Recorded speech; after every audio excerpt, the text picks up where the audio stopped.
Before going into detail about this challenge, let's see how to properly plank. The key to getting results comes down to perfecting the proper planking position. According to an article from Physical Living, this is how to do it. 1. Make sure that your arms are positioned correctly. Elbows should be directly under the shoulders to ensure proper weight distribution.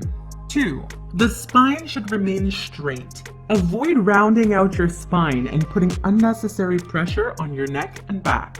3. Make sure to tighten your core so that it benefits from the exercise. 4.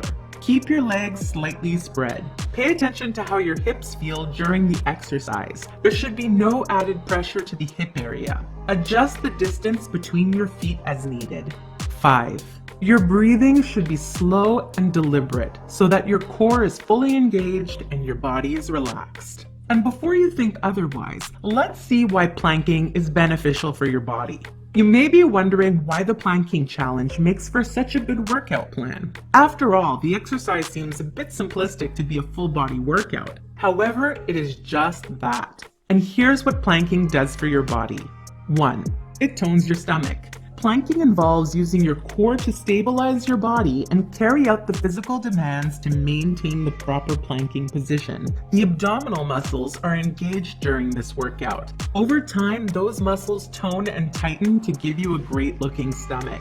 2.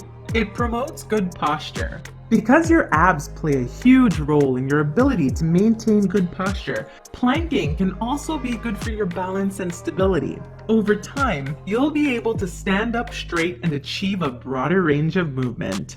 3. It increases flexibility. According to an article published by Mercola.com, your flexibility will improve as you work your back and shoulder muscles in the plank position. The shoulder blades will actually stretch, which promotes a better range of motion. Who knew such a simple challenge could achieve such great results? So here is how this plank challenge works. This plank challenge must be completed in 4 weeks. At first, you simply start out in the plank position for 20 seconds. Easy, right? Slowly, you build up your stamina until you are planking for 4 minutes during the final days. You can find a detailed daily plan in the description box below this video. Make sure to check it out. And if you're someone looking to get started in your weight loss journey, let me tell you this. A huge part of losing weight is believing you can do it and sticking to a diet or exercise routine that is comfortable with you and transforming that into a habit. So if you don't know where to